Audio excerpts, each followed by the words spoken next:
Welcome to the first episode of Co-op Compatriots. We came up with this name yesterday. Yeah.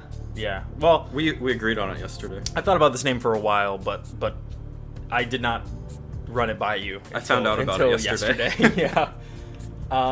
So yeah, episode 1. And we're going to be talking about a game that kind of makes sense as the first episode of this. Mm-hmm.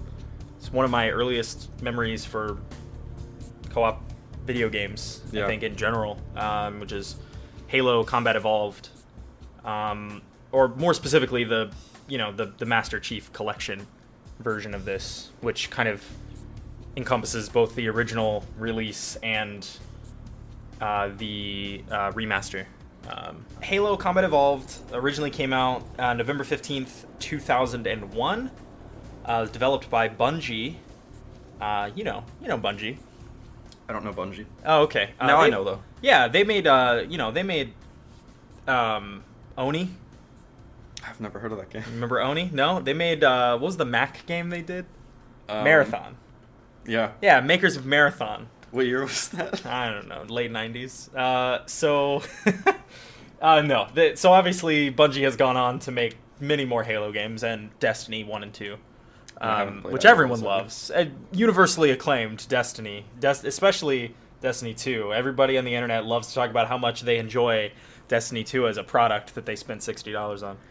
It's funny to, having not had any experience with Destiny at all, I'm at a point where, any gaming podcasts I listen to just talk about how much they love the sequel and not so much the first one. And, as somebody that would like to kind of, get into it, you kind of feel pressured to play the second one and not the first one, even if there's a continuity thing. Yeah, well, I mean, and then obviously this is a whole different podcast here, but Destiny 1 and 2, very similar games as it turns out. Okay. So not, you really can't, it doesn't hurt you starting with either one, but so obviously Bungie kind of divorced themselves of the Halo franchise at a certain point after the release of Halo Reach.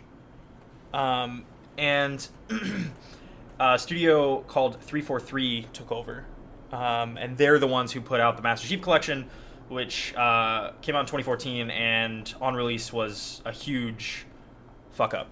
Everybody was pretty mad. It was kind of broken in a lot of ways. The campaigns, I played through a couple of them. They were mostly fine. There were some bugs people weren't happy about, but the multiplayer was completely broken. You could in some cases, not even get into a match. Yeah. So there's to establish my familiarity with the series about that time period with Bungie is where I kind of dropped off. I might have played ODST, but I don't think I did. Yeah. But that was right around after Halo 3 was where I kind of fell off of the series. Yeah, so it was Halo 3, then ODST, and then Reach. And I think I don't remember exactly what the timeline there was, but they were only a couple years apart a piece, even that. I think ODST came out the year after. I remember that. It felt like they were coming out relatively back to back. Yeah, people were starting to get kind of tired of Halo by that point. It was kind of annualized. Yeah, myself included to some degree. I didn't like Reach too much, and haven't played it since it came out. So who knows? Maybe if we do it as part of this series, I'll have some renewed feelings on that. I think we kind of need to. It's at this worth point, seeing the transition in such a compact amount of time. Totally. At this point, I think we've started something that we can never end until we've seen it through. Yeah. But so we're going to be talking about the Master Chief Collection version of Halo Combat Evolved. We general impressions going in. Everyone kind of loves Halo. Especially 1. I mean, there are a lot of fond memories there. I think I was always aware of its flaws, but since I hadn't played it much we're talking maybe 7 years since I really played it last, maybe all the way through. The first one, just the first one? Yeah, I mean, I've gone back to it many times. I played it constantly as a kid, but it's been a while since I've played it start to finish. Sat down and played it all the way through. My favorite thing to do was just jump in, boot up a couple of my favorite missions, or play through the beginning and then just jump out. Because, I mean, you've seen it, right? At a certain point, you know what's going to happen. you kind of know where it goes. So I don't think I revisited the campaign for that extent of time, but I remember revisiting the multiplayer like a lot of times. That was a pretty popular thing. But like, I don't know. I this is the first time that I think I've been in the campaign in probably the same amount of time you said, if not longer. Yeah. I mean, it's been out a while. So, I mean, it's safe to say that, I was pretty aware that it was going to feel dated. Yeah. Actually, I think I'm surprised at how much it doesn't feel dated. Mm-hmm. I think, like playing it, you don't get the feeling you're playing a really old game. Like, at least in terms of gameplay, it still kind of feels natural and up to date. Like, there wasn't much of an adjustment in some degree. I mean, there not being a sprint is obviously kind of a big thing throughout a lot of the Halo games, so that's going to continue over time as we continue through the series. But I mean, other than that, I think you go into it kind of expecting to like notice a lot of really old stuff in the way it controls. But surprisingly, when we got into it, I kind of like forgot that we were playing an old game. Aside from like the visuals, like that stuff still kind of holds up. Yeah. The lack of sprints probably the one thing that you notice because it's like in every game now. Yeah. But everything else, it's like it's amazing how those controls have persisted. Totally. In like current games. And it's like, of course, going in, I remembered that this would have been a time before like movement speed was raised a bit. So yeah. And actually, your base like just kind of standard tilting the stick all the way forward running speed is a decent pace. Yeah, everything already feels powerful. Yeah. It's not particularly fast, but it gets you where you need to go. It doesn't feel lacking. It's just like missing. It's not overly slow, but yeah. So, and we spent a lot of time. Maybe spent is like the wrong word. We wasted a lot of time just toggling back and forth at the graphics and oohing and ahhing and everything. Yeah, every level. That was different, yeah. Which I think a lot of people do, and they kind of expected that. That's one of the nice features of the Master Chief Collection is that you can kind of just hit the it would have been called the back button before. It's like I don't even know what the button on Xbox One is called, but you hit that button and it'll toggle between the original graphics and the remastered graphics from 2011. It's funny because on paper that sounds like a bad idea. To me, if somebody tells me that they think that's a good idea for like a remaster of a game, it kind of seems absurd. But we were using it consistently. Like it wasn't like once per level. We were just like seeing how everything looked. It was actually a pretty really interesting idea on their part. Totally, and it's one of those things that you think it's going to be a bad idea because you immediately think, how is this even going to work in a way that makes sense? It sounds difficult. Like, it sounds difficult. It sounds like it would tank the frame rate or whatever, or there would be like a second where it has to transition. And there definitely is. I mean, there's like, depending on how busy the scene is, sometimes it takes a split second to load in. Yeah, I was going to say, I feel like we have some stuff to say about frame rate. Totally. I mean, and that, and well, I mean, we may as well do it now because we're in general impressions. So, like, on an Xbox One S, in split screen, the remastered graphics at a certain point became kind of unusable. It seemed like I started noticing it right around the time we were playing 343. Yeah.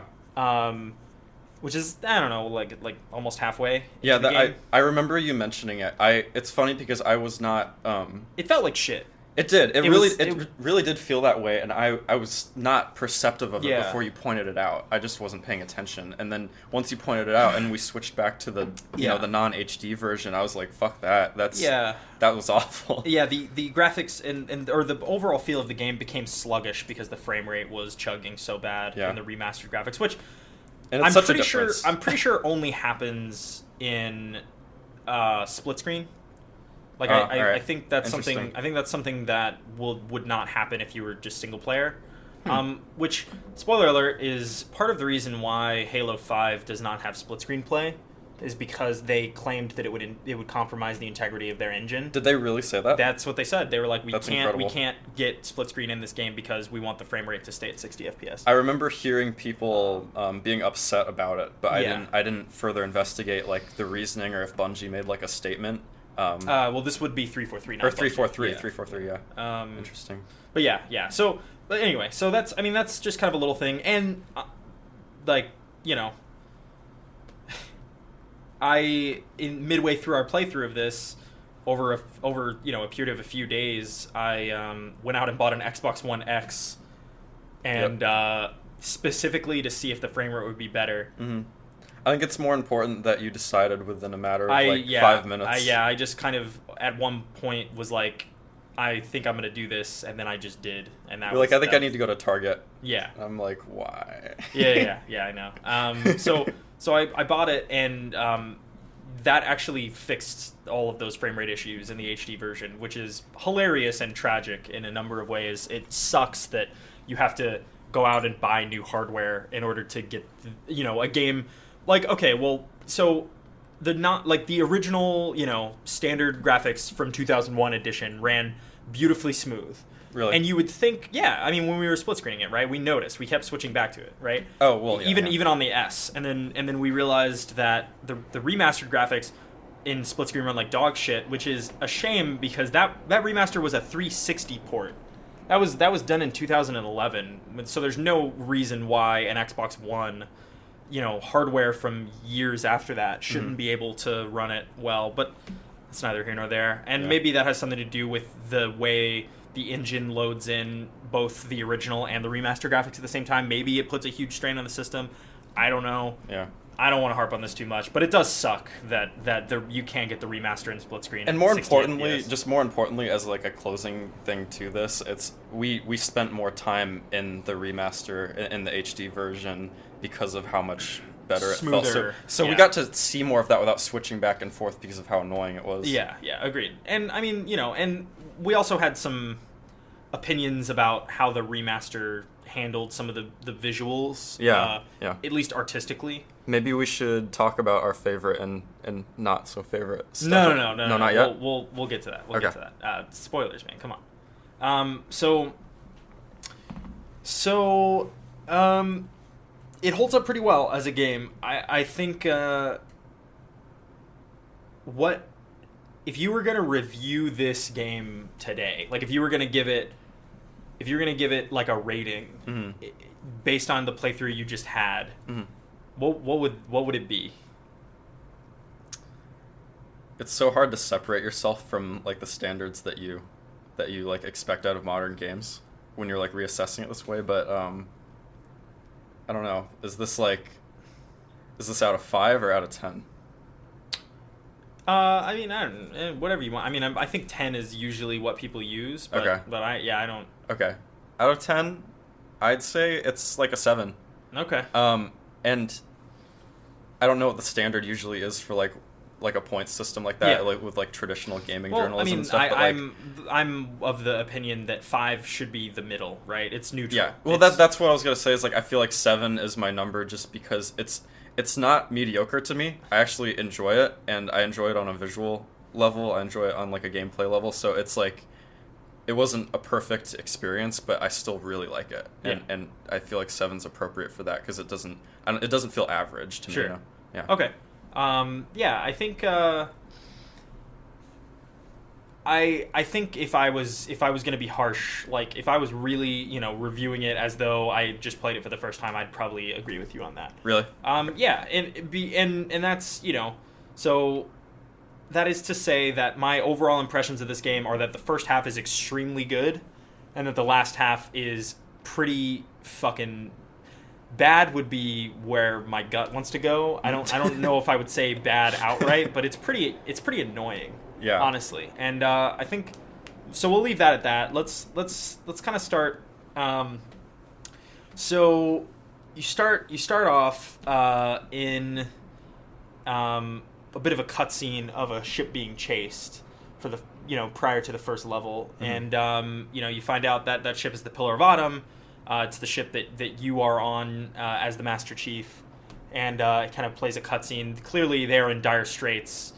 Someone is pursuing them, and it sets up the story pretty well, and it's one of those things where you kind of it causes you to remember that fuck man, Halo, like presentation wise, still pretty good, like overall, like even with the old graphics, like like they do a good job of setting the stage. The cinematography of the cutscenes is pretty nice. Yeah, it's like you kind of forget about how archaic it looks because of how well set up the shots and like ideas are in general. Totally. Yeah, because you're paying more attention to how cool that is rather than how pretty something looks. It's like it's good with its own merits in the shot composition, I think.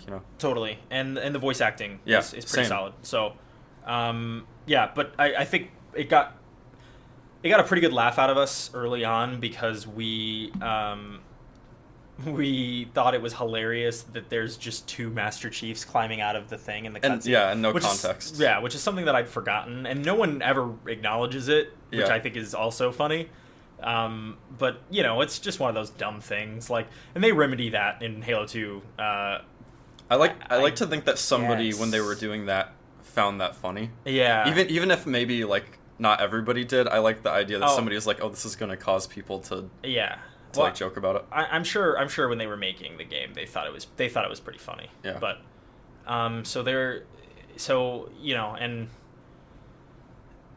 so you climb out. They actually skip the tutorial in co-op, which I thought was interesting. Or maybe that was just a Master Chief Collection thing. But they don't make you look at the lights. Yeah. They're like, you already know how to do this. Yeah. They're like, fuck it. You've played a video game. You've played a video game. If you're playing this, you've played this. Yeah, totally. So they skip the looking at the lights thing, which I remember really loving as a kid for whatever retarded reason. Yeah. And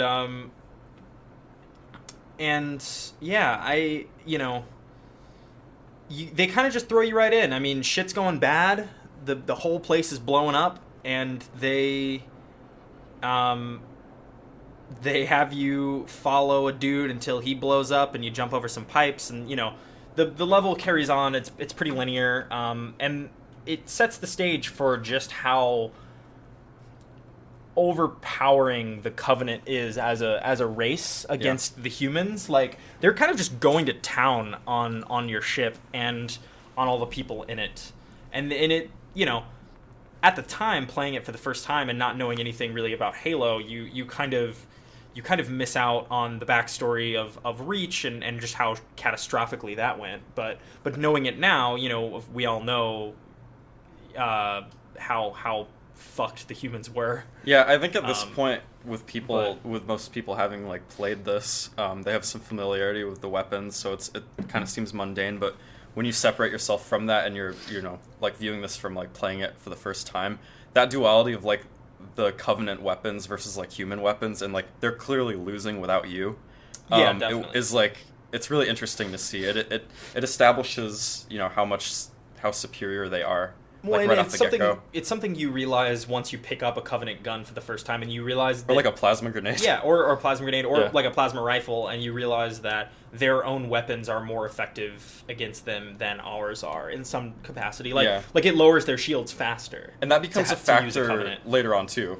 Yeah, gameplay wise, it's got some implications. I mean, I don't know. I still like using the assault rifle more than almost any other gun in the game, more than any other general weapon. But it.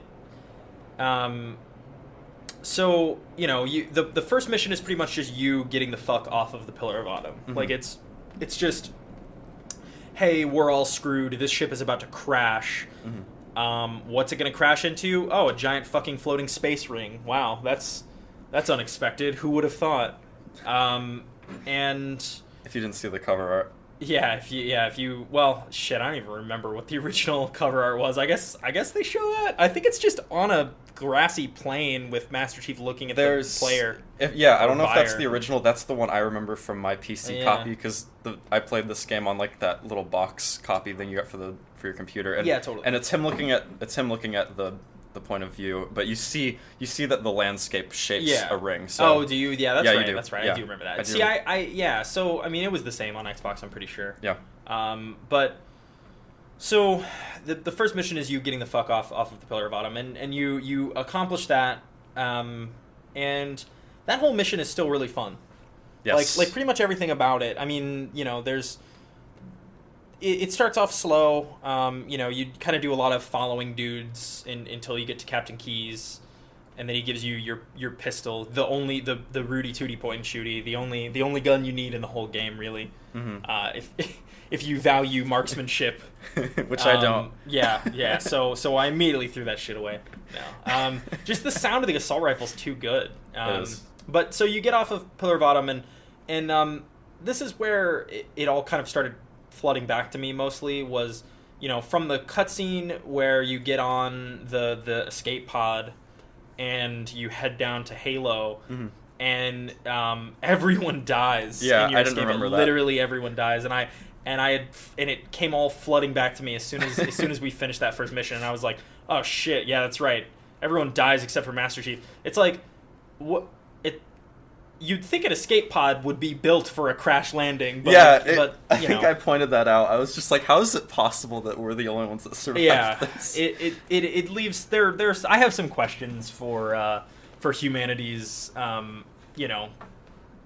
safety protocols or whatever, but and this is the start of where I very first started enjoying us switching back and forth between the graphics. I think because the stuff that's supposed to be kind of harsh and depressing, like when you see all these people in the ship, like seeing that like super low poly and then switching to HD, it's kind of a weird experience, and it carries on throughout the game because I remember looking at a lot of different things that I remembered from playing it as a kid and seeing what it looks like in HD, like their depiction of it now.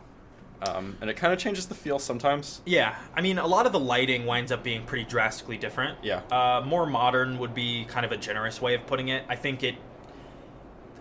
It's pretty clear Saber Interactive had an entirely different idea of how things should look. Yes. I think if Bungie had been the ones to go back and remaster their own game, there probably would have been a lot of differences between what they would have done and what Saber did. Yeah. But the first thing I remember noticing was that the lighting just affected what the color looked like, and my memory of that level is it's very dark and purple, and when you switch to HD, I remember the lighting it's so bright. Yeah, it's like a golden sunrise. Yeah, it's too pretty. Yeah, and it's funny. So for this portion, we pretty much played in old graphics for the most part because, it's iconic. That first few steps on Halo with the Banshees sailing overhead and Cortana telling you to not engage in this Covenant patrol that, of course, you're going to shoot at. As they fly overhead in the dropship, like, hey, get the fuck out of the way, Chief, you don't want to fight these guys, and then, of course, you do, because why not? Is this the first time that we see a Covenant ship, or do you... because I remember we looked out the windows to see the escape pods blowing up. You don't really see any of the Covenant ships for the most part, so you're kind of just... And you're getting a passing familiarity with what their tech looks like. Yeah, right? yeah. And that's a lot of what this mission is people being brought in on drop ships to fuck you up. So that's a lot of what this game is. That's true. Yeah, that's true. I mean, honestly. So the next mission, which Jesus, I now need to look at the name because it's escaping me. So the first mission is called the Pillar of Autumn. The second mission is just called Halo. It's pretty appropriate. And the whole thing you're doing is trying to basically catch up with the rest of the escape pods, that left the Pillar of Autumn, and saving any Marines and trying to kind of get them together before they're wiped out by Covenant, and to give humans a fighting chance on Halo itself, and I think this part's well paced. Yeah, you spend a lot of time, after you find the first drop pod and kind of do like a little wave defense thing around a structure. Yeah. You spend a lot of time in the Warthog, tooling around, going to different points. You can actually, I think it's worth mentioning that when I was a kid, I thought it was cool as hell that you could do the next portion in any order you want. The part where you jump in the Warthog, you drive. There's kind of like a pretty linear set of areas, and then you come out into like a river valley, right? And you've just got those 3 drop locations, and you can just head to whichever one you want off the bat. Yeah, that's really cool. I didn't notice that immediately. Yeah, I mean, it's because it's not necessarily obvious unless you play through it a few times, right? Yeah. A lot of parts of this game kind of feel open. I mean, some don't, but it's cool that you mentioned that. I think feel open is kind of an important part because I imagine that's a lot of what they wanted. Yeah. They wanted the scope to be wide, even if it's only kind of seemingly. So. Like, not necessarily open world, but just No. it kind of feels like an arena. Exactly. Yeah, they wanted to feel like a fucking war zone, you know? Yeah. Like, you can you've got some wiggle room in how you can approach a situation. And most people, you know, there's kind of an obvious route to take, I think, through this stuff. Like, and I can never remember which one is at which part. Like I've thought about this over the years every time I play this game, but I never remember which pod is in which area. You know what I mean? But I always feel like I kind of do it in a similar order. Yeah. But anyway, there's We must have followed that order then, because that's why I brought it up. Like, I didn't even notice that you can kind of do it in whichever way you want. Yeah. Because we just kind of went on a straight path, but that's really cool. Yeah.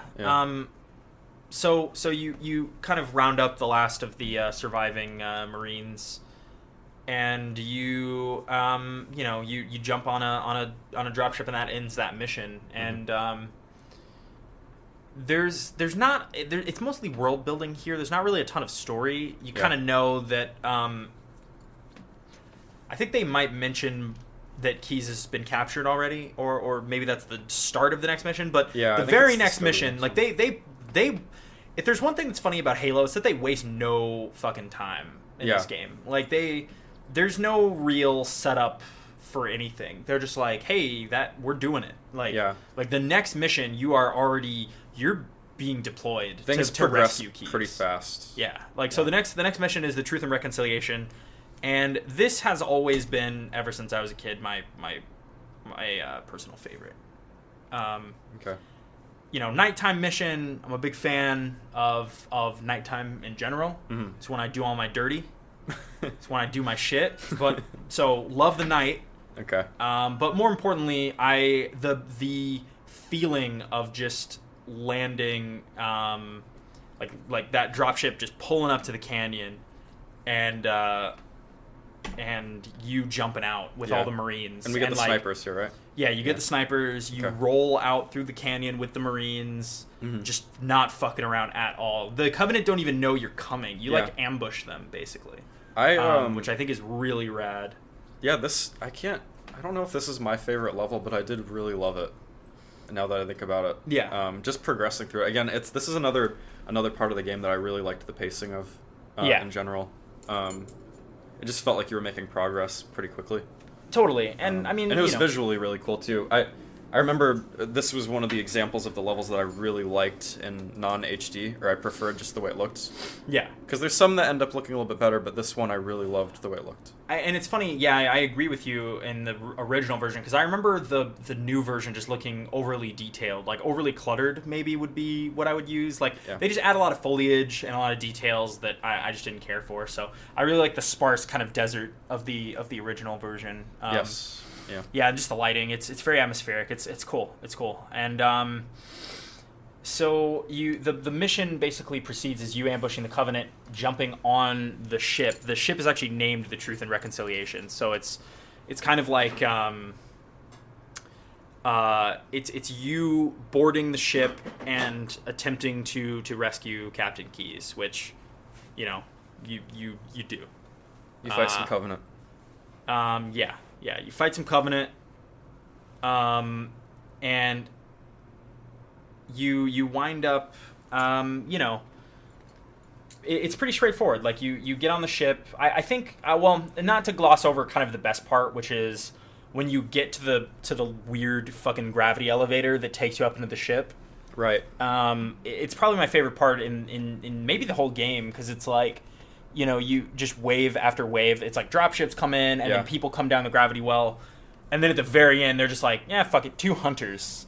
Yeah. And is that the first time? That's the first time we see the hunters, right? Yeah. I'm pretty sure. Yeah. I really liked this part the most, just because I remember I hopped on a turret and just fired into each wave as it came down. Yeah. That was like a really. This game has a lot of power moments. Totally. Like that. That would be something that I would say I liked most about this, is that it makes Master Chief feel super powerful. And and that turret is something that was used against you not long before that. Right? Yeah, which helps, right? So you wind up, you dome that dude, and it's jack his shit. Yeah, and that's such a great setup for it, Mm-hmm. And that's kind of how the game starts too. Is you kind of start out having these alien weapons kind of kicking your ass, and then you get to pick them up and use them, and the turret is super fun to use. Yeah, I mean, and it's funny because I'm sure this was a thing before, but I don't really remember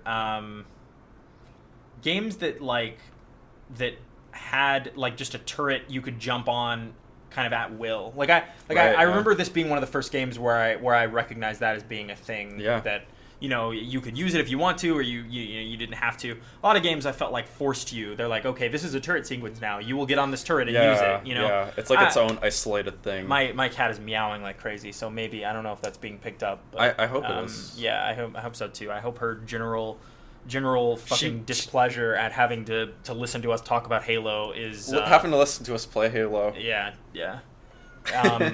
But anyway, so that portion of the bit is cool. It's also really cool when you go up the space elevator and just get wrecked for the first time by a dude with a sword. Yes. A dude with an energy sword. Yes. Like that, it's something that I kind of vaguely remembered was coming, but couldn't exactly, like, they're invisible, so you can't exactly see them, and he just wiped you out from behind. Yes.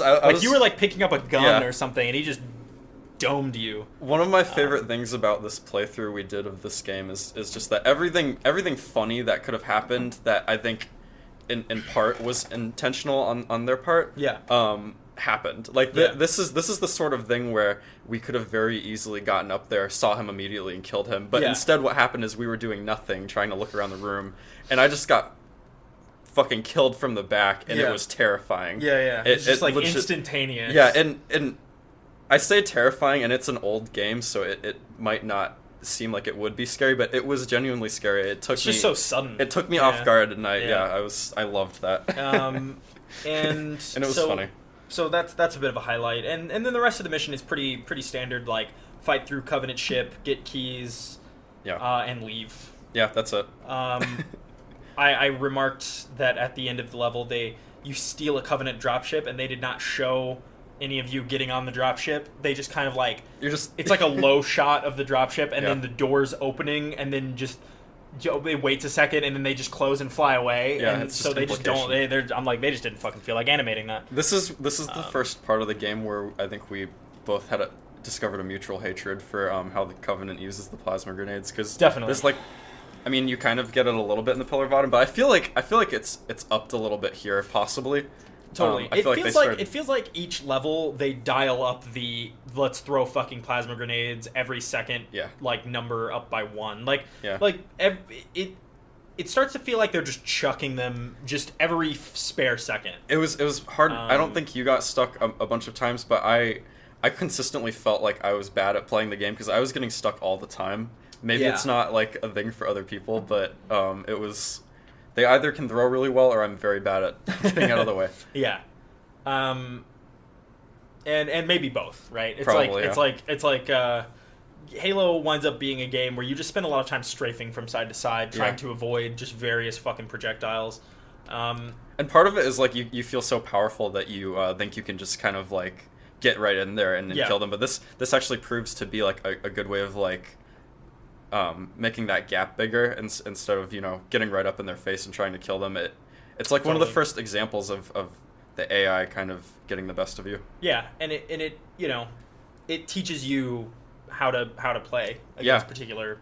Yeah, and that's one thing I think we maybe glossed over a little bit in the gameplay kind of impressions is that like fighting the Covenant as good as ever. Like it's really fun. It's fun. Yeah. Like each member, obviously the AI is done really well, I think. Yeah. And they sort of have their own thing that they do. So like grunts are just kind of cannon fodder. They're there to distract you. Yeah. They can be very good at surprisingly killing you with grenades. They can. If you're not looking at them, they might stick you from an angle that you don't expect or whatever. But they're mostly harmless. They're there to kind of overwhelm you and take your attention off the elites. I find that in this game, I don't know how it will be with the other ones, but I find that they're outfitted with some of the nastier jobs and the worst artillery because at a certain point they have the option to have a different weapon. Oh yeah, totally. And that becomes extremely annoying. Yeah, definitely. But I was gonna say, you brought up the Covenant. This was the reason that I thought of this as being possibly the first game we play. Like the first thought I had about Halo when I was like remembering playing it was that the Covenant is such a cool, diverse enemy. It's really interesting. And their design is really rad. Yeah. And I think that the way they augment each member of the Covenant's play like style, I guess. They have personality too. They have personality, but yeah, like the jackals, of course, whine and yell, and if you kill the elite that's around them, they run away. You know, that's kind of something that everybody's noticed at this point. But it's like it's all in their animation too. Yeah. Like this is something that we could gloss over easily, but this is definitely like one of my favorite aspects of the game is their animations. Are you skipping ahead to your favorite things? No. Okay, all right. I think I'm only talking about this because you brought it up, and it's kind of important to me. I know. It's actually a pretty major part of what makes Halo so special. Yeah. Like, it's really not something we should gloss over, because it's like... It's a standing out point, for sure. The way the Covenant are in Combat Evolved is probably a lot of what made Halo so special at the time. You kind of, from the way that they're animated and from the like their visuals and everything they do, and their voices, like the way that they have... the audio for each of the Covenant. Yeah. It portrays like their personality so well with like, and you never get to like talk to any of them. Like this is before, right? The games establish like a dialogue with the Covenant. But you already have a pretty good idea of how things work with them. Yeah, at least like their social visually structure. Obvious. Yeah, exactly. Especially with the elites. Yeah. Like you kind of immediately know what their attitude about the situation is. Totally. Just from the noises they make. I don't know. I loved it. But yeah, so you rescue Captain Keyes and you peace out, and the next mission is kind of the one that I always think of in a lot of ways when I think of Halo. Yes. The Silent Cartographer is probably a lot of people's favorite, I guess. I don't know, at least the beginning, because it's like what like people love using footage of it and stuff when they review or talk about the game or whatever, because it's just like very epic. Like it's a full-on beach assault. It's like saving Private Ryan. Saving Captain Keyes, but you already saved him, so keeping Captain Keyes safe. Yeah. Because you roll up on a few Pelicans, and they kind of establish a little bit at the beginning. Cortana is... I like how we've gone this whole time without mentioning Cortana once. Yeah, because that's kind of the whole crux, is like you're keeping her safe in your head, right? Yeah, and she's one of the first characters also... Like, we're talking about personality of the Covenant, but, like, if we're gonna, talk a little bit about characters, since this is a game with a story... Yeah, well, sort of. Yeah, sort of. Sort of. This is a game with characters, anyway. Up until this point, I feel like you don't really get a sense of the personalities of the characters too well. Like, you get... Like, Cortana kind of has, like, the sassy thing, and the Chief kind of is depicted as a bit of, like a brute by this point. Like, later on, you kind of, like, get a better idea of what he's like, but... Yeah. Cortana's the standout character here, I think, like, in terms of just...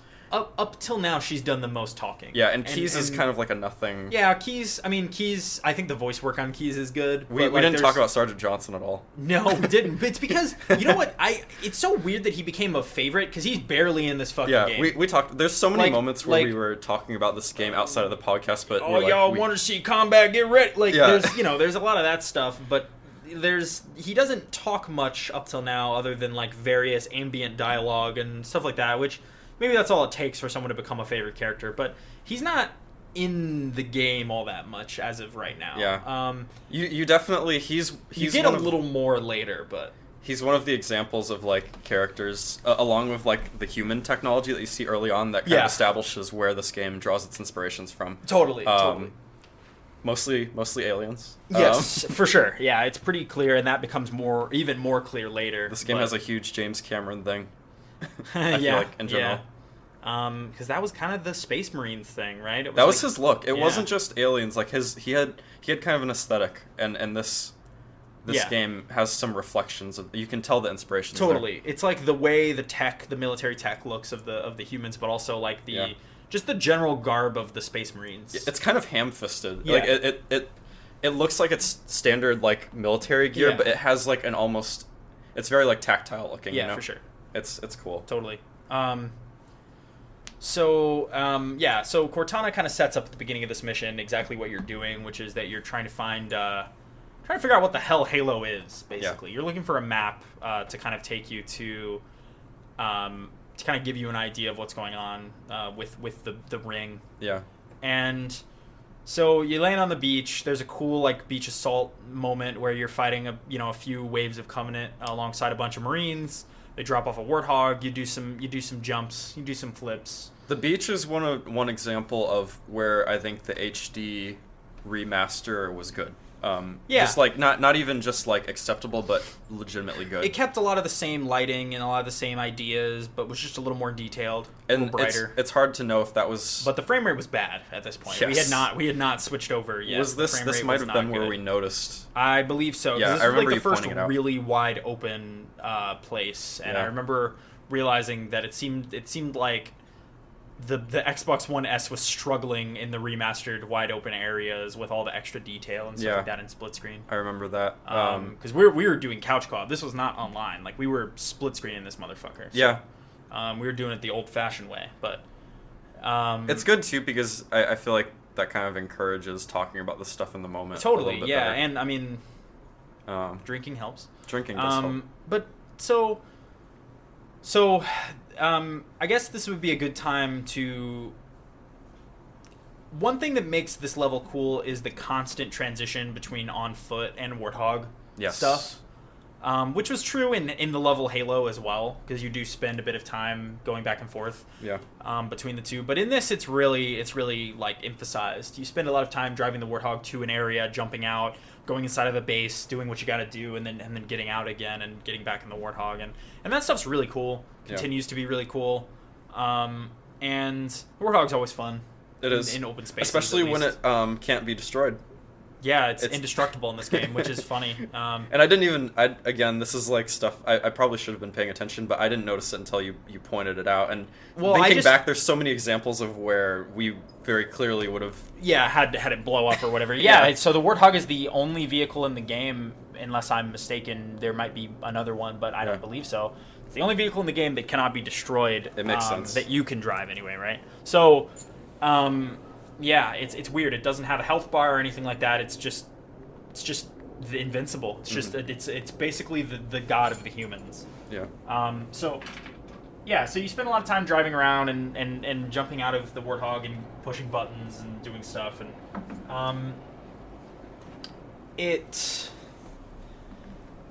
and this is where stuff with the story starts to get really fuzzy for me, because I stop really paying attention to the sequence of events, because pretty much the rest of the game from here is just a constant loop of like pushing buttons. You get thrown into busy work. Yeah, you become Cortana's kind of like errand boy. Yeah, because you wind up, so that you find the map and it gives you the location of the control room, I believe. Yeah. And so you extract and you had to go to the control room, and that's the end of the Sonic Cartographer, and it's probably the last 100% good level in this game. Yeah, like from start to finish. Like we mentioned drinking. This is where drinking really helps. Drinking got worse here. So you do the assault on the control room. It's like a snow level. There's some brief vehicle sections here and there. Yeah. I think this is the first level where you get to drive the Scorpion tank, right? Yeah, I feel a need to bring up something in this game that became more apparent at this point. A huge reoccurring theme is trying to figure out if something you're riding in is going to fit into the next level. Most cases you can shimmy it into where you want to go, but it seems like there's a... It's like finding a way around them wanting you to not drive where you want to go. I was going to say it's either a completely intentional but half-assed way of stopping you, because you can figure it out in most cases. But it's hard to tell if they want you to keep that, or if they're trying to just get on your nerves. Yeah, there's a lot of moments where you're and I mistakenly trying to shove a ghost through some hallway. Right, exactly. I did misremember that. I was like, oh, this is the level with the Banshees, and I wasn't wrong. It's just you come back here. Yes. So yeah, I was just wrong on this case, but so you do the assault on the control room, and this is famously, let's see. So and again, it's all very fuzzy for me here. So you assault the control room. There's a lot of very similar looking corridors, which sucks. Yeah. And then Yeah, it's like half this level is like repeated like 10 times. I think it's like what emphasizes it is that you've been spending so much of the game so far rapidly changing environments. Yeah, and then you wind up just... in the same corridor like 9 times. Yeah, and it's so and confusing. The same it's enemies ugly. You're fighting the same. I mean, you're just fighting the Covenant over and over again, right? Yeah, it's you just. I mean, that's to be expected, right? But that paired. Your task is very repetitive at this point. It's like get to the control room and you're like, okay, and you just keep going. You keep going, you cross a couple bridges, but for the most part, you wind up in this samey looking room that is like entering it from different angles and like it's like there are 3 different versions of this all steel room. It almost makes you dizzy. It makes you dizzy, but more importantly, it makes you really, really annoyed. Yes. Like I was starting to get extremely bored. This mission feels like it takes forever. Yeah. And it kind of does take a long. I feel like it took us like 45 minutes to get through this. A lot of the stuff in the game that if not could be more. Yeah. That could be. I could be underestimating that. But. A lot of the stuff that could be perceived as bad to us up to this point, I think, just came off as funny and still enjoyable. This is maybe where we started getting legitimately annoyed. Yeah, like I was starting to get sick of it. Like this was the only on this particular day where we were playing through this game, this was the only mission we did.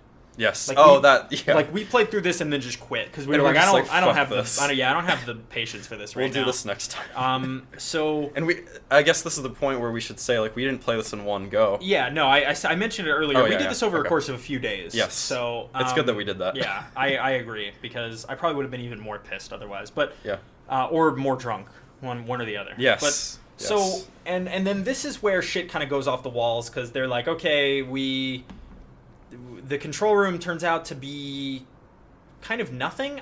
And this is where stuff gets fuzzy for me because it's like the transition from Assault on the control room to the next level, which is called 343 Guilty Spark, is a little weird. It's like you get in the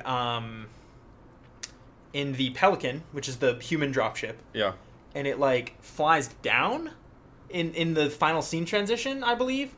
But then you're flying through the swamp in 343 Guilty Spark. So was it intending to imply that was like at the bottom of that shaft? It's all really the layout of Halo starts to become confusing, and this is stuff that I'm sure had we been like if I was playing this by myself, maybe I would have been paying more attention. I don't know if you remember. This is something that while we were playing, we didn't discuss further, but I don't know if you remember. I brought that up. Like we descended into that space, and I was like, "Wait, are we underground now?" Yeah, and I think you like answered me, but we didn't continue talking about it, and I just forgot that it was like fucking weird. Yeah, and I vaguely remember that conversation. It was like at the time I was maybe like, we're I guess misremembering, so. But it because I remember just being like, I suppose, like I don't, But you see landscape, so it doesn't. Yeah. Maybe you're descending into like the start of an area that you're going to see a landscape, and then you eventually get there. Maybe this is part of the whole thing of like this area starts to blur together. Yeah. So 343 Guilty Spark is a pretty okay. I think it's a pretty good level overall. Yeah, it's a good setup for what's gonna come. Yeah, it's cool. It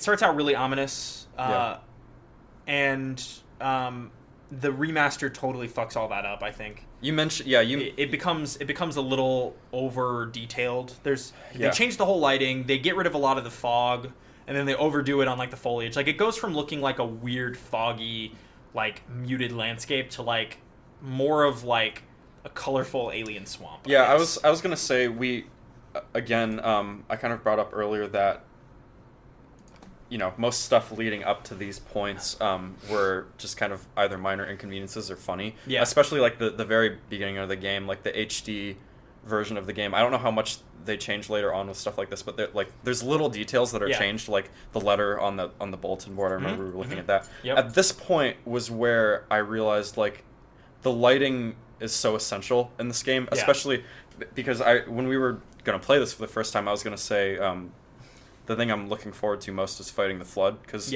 for me as a kid that was pretty scary. Fucking spoilers, bro. Oh yeah, well sorry, but we can censor that. I'm just kidding. The setup is so important here because they strip the music. I don't know if they strip the music at this point, but it becomes very quiet. You up until this point you get a lot of epic music, but the setup for this becomes very quiet regardless of what you know is coming. Yeah. And that the lighting of the HD being so bright kills that. And the over design it loses a lot of atmosphere. Totally. And I think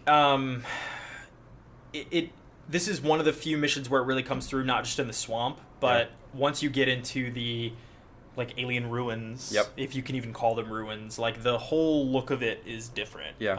It looks less gray and like utilitarian. Everything is glowing and it's very glowing and it's metal and everything's got lights built into it. It's just weird. Yeah, everything has contours and edges which is maybe more in line with how the Forerunners come across in later games, but to me it kind of fucks all this up a little bit. But anyway, so the bulk of this mission is kind of going through a swamp and following after Sergeant Johnson's team after we lost contact with them. And you kind of follow in their footsteps until you get to the infamous cutscene, which I think everyone kind of loves unanimously. I also love it. Where you figure out what happened to them. And what happened to them is they got fucked up by a mysterious parasitic alien race called the Flood. Which is, you only see, a little bit of in the actual cutscene, in the actual recording, but it's about 30 seconds afterwards that you get to experience exactly what they are. In the last few years in gaming, I feel like there's been this sort of resurgence and prominence of zombie or zombie-like things in games. And the reason I was looking forward to this is because to this day, like my memory, and this still holds up while we're playing it, the Flood is such a unique take on such a general idea of that, because their whole thing is they can bring like dead people back to life and stuff, and it's or rather they kill people and they can bring them back to life. It's kind of ambiguous at this point. Like they talk about it in later games, but this is your first encounter with them, and it's such an interesting take on that basic idea. And it's genuinely unsettling in the non-HD version, because in the HD version everything is so brightly lit. But it's a good part. I love this part. It's one of my favorite moments in the game. In the video you get a much kind of deeper understanding of just how regular dudes all of the Marines are. Like how frail and exposed they are. Their armor really doesn't do much for them.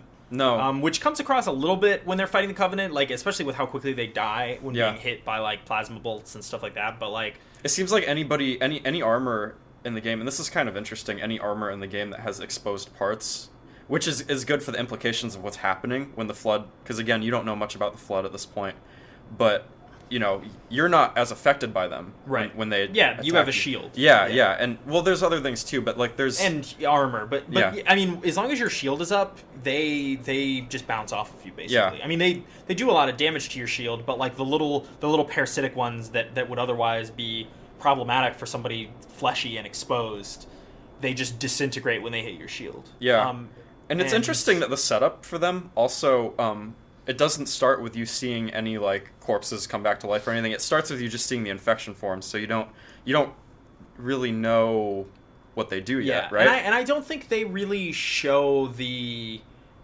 parasitic aspect of this. Like they don't necessarily. They're just kind of an enemy. I don't even think the little bulbous ones bring anything back to life. Not yet. In this. Well, in general, but in this game, you're right. They don't even show it. Like they just kind of are there to distract you and let you get boned by the bigger ones. You don't really know their purpose yet. Not entirely. You understand that they are pretty much zombifying, because you can look at their character designs and recognize that they are zombified versions of. Like they are mutated versions of whatever race they were, be it human or alien, right? But you don't really get a full glimpse on it. And that's really cool. That's such a great like mysterious setup for an enemy that you find out a lot about later on. And I think it does have a little bit to do with like capability at the time and budget as well, right? It's like, but who knows? Maybe there was some artistry behind that decision. But to me, that comes across as like they just hadn't decided on that yet, or had no clean way of showing it, maybe. And it's always possible that they had a lot, because there are historically there's stuff in the Halo games that they fully produced but they didn't include in the final game, and there's a lot of stuff with the Flood with that. So right? With the Flood in particular, and I feel like I don't know, I really like them as an enemy. I like their setup in this. I like the way what leads up to discovering them for the first time. I mean, this is kind of the most like Sergeant Johnson gets quite a bit of talking in this cutscene. This is probably where you really meet him. And And so, anyway, so the Marines get overrun, and you wind up fighting, just a massive wave of the Flood. They break through a door. Yeah. And, what's your favorite Floods that you encounter at this point? I've always kind of, in a visual sense, I like the human ones because they're creepy. It's sort of implied that they burst off their arms and they're just tentacles there instead. Yeah. It's fucking weird, It's man. weird. It's like, how did that even happen? Where did those tentacles come from? It's just weird. That's what I mean about the setup for them. And we're talking about it a lot, but it becomes such a big factor in the games. Totally. And the way that it's set up in the very first game is genuinely unsettling. Yeah, absolutely. And I think the original, this is becoming a recurring theme, but the original version of them, the old looking version, while the new one is more detailed and you can kind of see more about how they work. Yeah. I like the original look of them. I think it's unsettling in its own right, but more than anything, they're kind of a blur, right? They're kind of just there, and you just want to move on. You don't want to linger around any of their bodies or anything like that. In some cases, they get back up. Right? Yeah. They even when they fall down, they seem they're not entirely. They're weird to look at. Both in HD and the normal version. Totally. Just to answer my own question, my favorite's the elites. I like the way that their head just sort of slumps over. Yeah. Because it's cool. It's a useless appendage. And that's not something that's really obvious in the old graphics either. It's not at all. You kind of have to turn it to the new graphics to really... I remember not even noticing that until I really paid attention to it when I was older, and I found that little aspect of them really creepy. Totally. But so you wind up fighting the Flood a lot, and this is kind of just escaping out of the place that you're in. Mm-hmm. It's funny because there really isn't much of a story reason to kind of be here. You're really just going in to see what happened to Sergeant Johnson. Yeah. There's no actual reason to be here on its own. So you just spend a lot of time trying to escape. Yeah, it's and then you get out, and then you run into the floating fucking light bulb that the level is named after, 343 Guilty Spark. You just bump into him. You're just based on memory, happenstance. This part of the game always stood out to me as Halo's Ravenholm. Just it's a midpoint. It's even though just passing through. Exactly. Yeah. And just because the tonal shift in the game is very apparent, and the prominence of the enemies in both of those games, totally, it becomes more influential. Yep. But it's its own little isolated, almost survival horror kind of aspect of Halo that you lose later on. The Flood, you lose it a little bit, but this level isolated is very. It stands out quite a bit. Absolutely. Yeah, that's cool. So you kind of escape the compound with some Marines that you bump into near the end, and you run into 343 Guilty Spark, and he's like, "Hey, you want to teleport far away from here?" The convenience and of that. You do. And then you're gone. Yeah, and then you're gone, and it's weird. They're just fuck it. This is how we're gonna get him from one point. And then so the library is the next level, and it winds up being a blur. It's a pretty annoying level. Another example of repeated corridor shit. Yep. And this is where the Flood start to already get annoying to fight. Yeah, you wind up fighting a lot of them over and over. They pretty much only fight one way. They either run at you or they shoot at you impotently. Yeah, and they have shotguns, so it's nothing to fuck around with. Yeah, so it winds up being they're either in your face and a direct threat, and they're beating the shit out of you. They have rocket launchers at this point, too. Yeah, totally. They have rocket launchers, I think, even in the 343 Guilty Spark level. So, yep. So the human versions of them can use various assault weaponry, and pretty much any gun other than the shotgun or the rocket launcher is of no threat to anyone. Mm-hmm. But the shotgun can, if you're not careful, basically two-shot you. One shot to down your shields and one shot to kill you. Yeah, and in most cases in this, unless you're really trying hard, I feel like I was consistently at half health. Yeah, my health was never full because you're getting bombarded. Yeah, you are. They're coming from every angle. We can't overstate this. The way that they bombard you with enemies spawning in this part is genuinely overwhelming. Even at a low difficulty, I don't know if that changes. Yeah, I mean we played it normal. Yeah, and it wound up being not necessarily a huge challenge. It's not like we're buckle up, motherfucker. Yeah.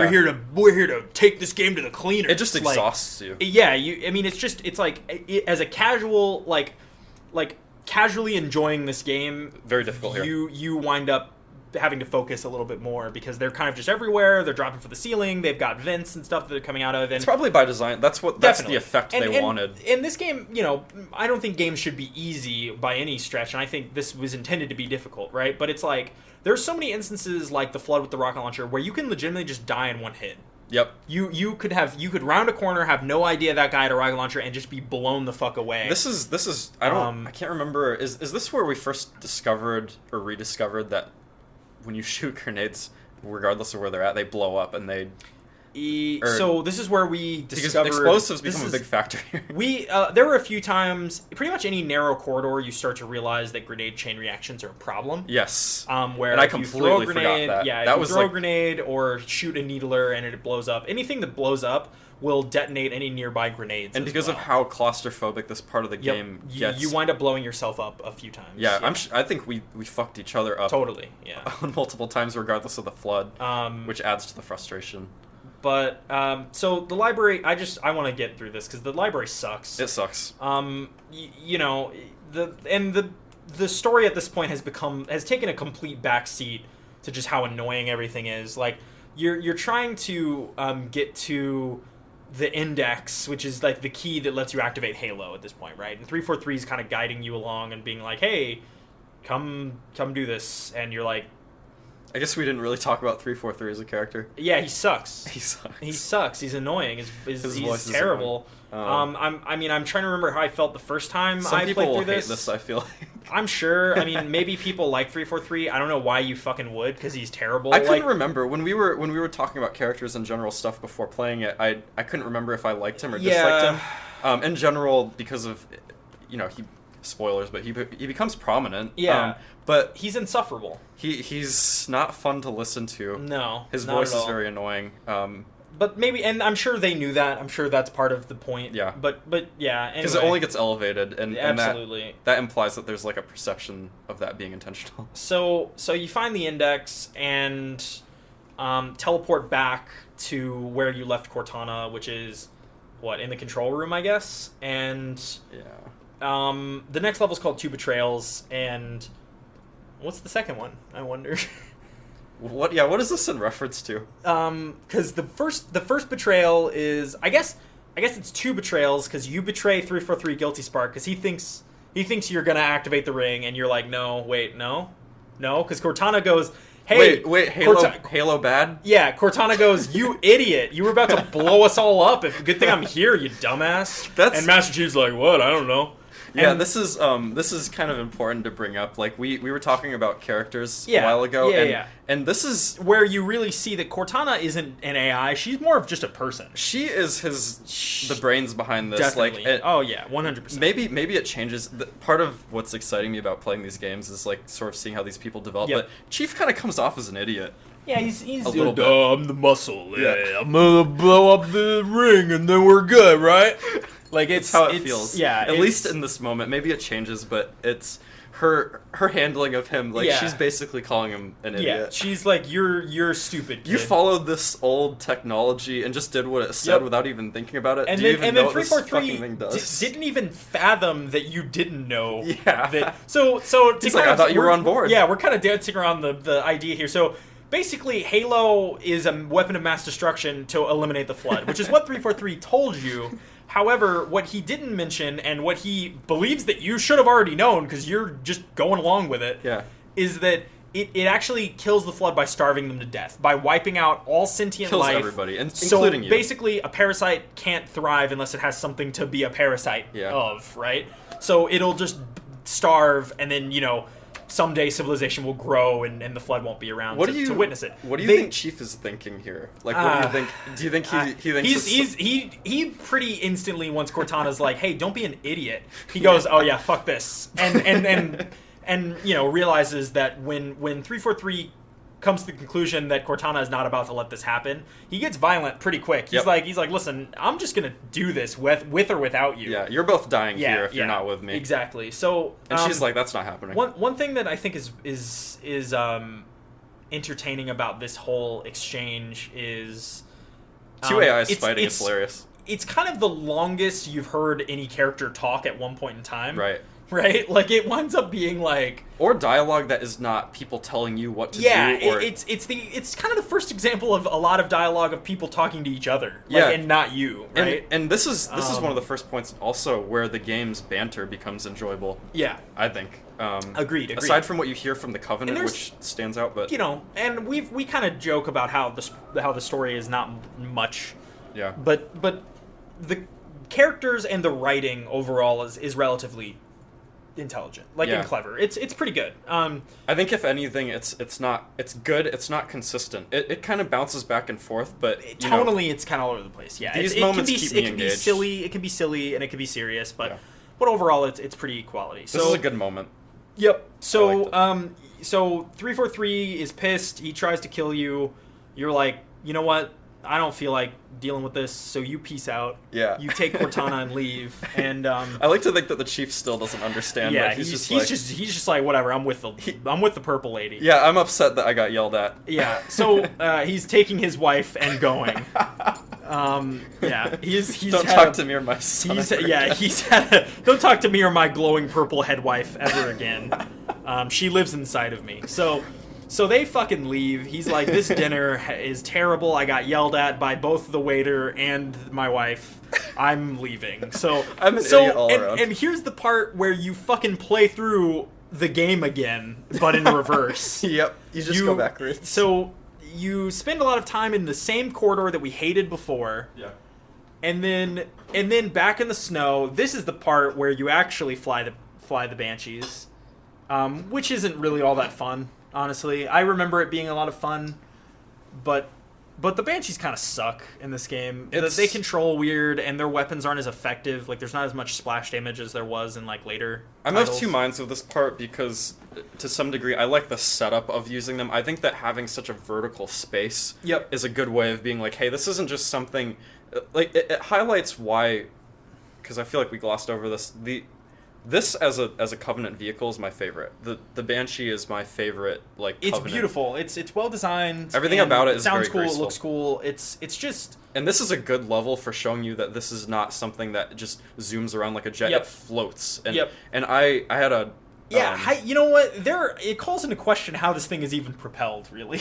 Yeah, but that's cool. Old, I like it that. Is. You're right. In the old graphics, it really doesn't look like anything's happening at all. You're kind of just skating through the sky. I love that it doesn't make sense. But yeah, and you had to point out to me that, and for anybody listening, I like to think that somebody's going to listen to this and play this because of us. But if you hold back, it will just sit there. It's not going to consistently fall. Because otherwise, if you let go of the stick, it just hover. Falls. It just drops. And like a fucking rock. I was annoyed at that part, but I found that I was enjoying it more. Yeah.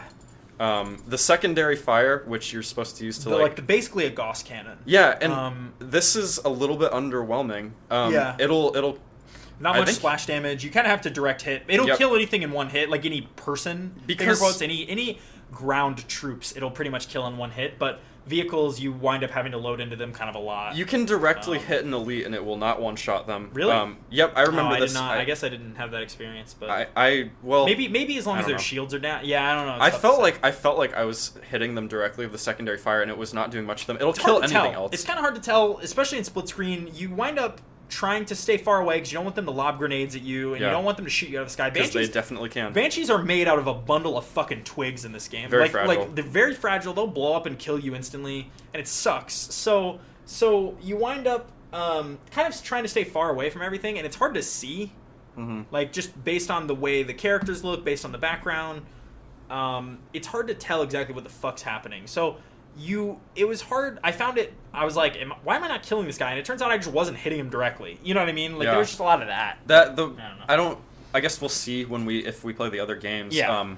We will. Yeah. We'll see how it improves, because a lot of factors with Halo as a franchise are things being tuned across the games, and getting to feel that out throughout the games is gonna be really cool. But totally. At this point, the Banshee's fun to fly, not a fun weapon. I think we both agree on that. Yep. Not too effective at. What I feel like would be the plus of being in that vehicle is getting multiple enemies at once. Doing a strafing run. Yeah, and it doesn't really feel good for that. You feel like you should be doing that. But you wind up just hovering like a helicopter right above them and trying to take them out. And having to aim at them individually, rather than feeling just a general yeah, hey, I aimed in their direction and launched a missile, you'd think it'd kill multiple people, but it really doesn't. Which is the opposite experience of the turret, which I mentioned earlier is like actually really fun to use. Yeah, you wind up just wiping out whole squads at a time. Which is how the Banshee, I think, should feel. I can't remember if it gets better. I hope it does. It does. I at least controls better later on. But anyway, that's the Banshee. So Two Betrayals continues, Banshee flying, going back through the same fucking level. This time you get to go through the corridors all over again, the same looking room all over again, but this time the Flood are everywhere. Yeah. And by this point, I was really ready to not be fighting the Flood anymore, which, you know, fuck me, right? Because you get to do that pretty much the rest of the game at this point. This is one thing that I think they improve on later, even in this game, is it feels like they up the... Because they don't switch back and forth later on between you fighting the Flood and the Covenant. They're fighting each other, and you're kind of in the mess of that. But this is the first time that I think we see a little bit of that. But I think what could have improved the monotony of this is if that was a little bit more prominent. Because it just feels like you're being bombarded again, just like the earlier encounter. If you didn't have to do so much of that. And there are basically only like 4 types of the Flood at this point. There's the little egg dudes, the blowy up sack dudes. So much of them. And then basically the elites that are taking over and the soldiers that are taking over. So there's not a lot of variety here. And another factor that makes this more difficult is the corridor space. And in comparison to the library, I think it's so much narrower. It becomes more narrow. So when you're fighting the Sackboy Floods, they wind up doing a lot more damage. Yeah, incredibly spewing shit everywhere. And there were a lot of cases where like you turn corners and they're just there. Yeah, and they clearly do that on purpose. It's meant to be for a laugh, but it's not very funny because at this point you're just tired of it. It's funny for a little while, but having just come off of them, it just comes off as annoying. Just fuck the Flood. They're terrible. They're really awful. There's no. And I don't think any later entries in this game are going to change my mind on that. They're really just not fun. I don't know. I love their design. I love the idea, but fuck them. So you go through 2 Betrayals, and I don't even remember how this level ends because I just remember being so fucking annoyed. Yeah. But like it ends, and then you kind of just wind up realizing that you need to go rescue Captain Keyes again for whatever reason. Yeah, second time. Weird. So, he's gotten captured. Oh, I guess, they imply he was with Sergeant Johnson. I don't even fucking remember. I don't fucking remember either. The story, it starts to lose a little bit, and, you know, maybe part of this is the split screen thing. You wind up paying less attention when you're sitting next to someone who can talk shit, you know. Yeah. But... So, because we were talking constantly. Yeah, we were. So, maybe. You know, whatever. The story in this game is not. You have to save keys. It doesn't matter. Why? Yeah. just save keys. Just do your job. Yeah, just do what you got to do. So, and Cortana seems to have a real boner for Captain Keyes. Like, she's like, we gotta save Keyes. Like, oh my god, I can hear him talk. You know, I'm so ready to save Keyes. Like, it's borderline weird. Yeah. At a certain, maybe Halsey had a crush on Keyes and carried over. Into her AI imprint, which later became Cortana. But I mean, I guess he's important. He is, yeah, he is, but not so. And then it's funny because she sounds like she's really happy at the idea of rescuing Keyes. Like, we're so close. The priorities of what you're doing in this game shift, like maniacally at this point. So basically, Cortana. Oh, I remember how this level ends because it was dumb. That's why you don't remember. This Halo 1 fucking transitions. They have a real problem with them. This game just fuck. So you get to the end of 2 Betrayals and Cortana just goes, "Oh yeah, I learned how to make us teleport, by the way." Oh yeah. And then she just teleports you onto the ship. Onto the ship that Captain Keyes is on. And there's a little prank here or a little joke that's played off because it starts out with you. It looks like you teleported normally, and then the camera spins upside down. You realize she teleported you upside down, so Master Chief falls. Oh, he just falls on his... Yeah, he falls on his head and then gets, you know... Not helping the bumbling idiot thing that you're getting off of. Yeah, absolutely. But, I mean, it's also her fault, you know. It is, but the visual of him, the visual is funny, because he's like, I'm ready to fuck shit up. And then he, like, looks up and he realizes that's the floor. Yeah. So he falls over, and this level is just called Keyes, and you wind up fighting through a Covenant ship to get to Captain Keyes. I like this level a little bit more than a few of the previous ones because you wind up fighting both the Covenant and the Flood kind of simultaneously in some cases. Yes. Which is cool. Let's be honest, this area is a little bit confusing too. We had some issues. Yeah, we had some difficulty navigating this place. It's kind of a fucking nightmare. There's a lot of hallways that just don't go anywhere. There's dead ends. And it's not even the point that they don't go anywhere. It's that there's like an implication that it should go somewhere. Yeah, especially because you can just narrowly crawl over things, and then you get to one spot, and it's like, this is not where you're supposed to be. And it's just not... The Covenant ship design in general, internally, isn't my favorite. It's just purple. It looks like if a gigantic clown blew a purple balloon into a... He's like, this is a ship. And everything is very, sausagey looking. Yeah, it's just weird. I just hate it. But they... this is another point of the HD, is that everything, from my memory, becomes more of like an LED light blue. Yeah. They strip that purple filter, and it becomes more like... Yeah. A lot of, bevels, and they want to make it look very techy. Like, it doesn't... You kind of lose the smooth surfaces, and you have these, weird... configurations all over the walls, and the lighting again changes here. It becomes more brightly lit, and less purple for sure. A lot of grenade explosion deaths in this level, a lot of grenade chain reactions and stuff. Yeah, again, narrow corridors. And we're just going to gloss over this because there's really not much more to say. It's just kind of... The elites become more difficult. Yeah, everything feels like it becomes... I noticed elites throwing a lot more grenades in this level. And you're fighting... There's different versions, right? You're fighting... different colors of elites, basically. It's kind of like their ranking system. It's the color of their armor. They took away the whole thing with the ones that are difficult being gold, right? They're just No, there are a couple gold ones. Usually gold ones... In the HD, though, aren't they crimson or something? I remember us looking at them. No, they're just much more elaborate. In the standard version, they almost look very similar to all the other elites, but just different colors. In the HD version, they are clearly different. And their armor is different. Maybe it stands out more just because everything is so there's not a lot of detail on non-HD Halo, so they're very... Yeah. You notice that yellow because it's such a smooth... Yeah. And at this point, we're not paying too much attention because we're trying to power through, because I just want this to be over now. Same.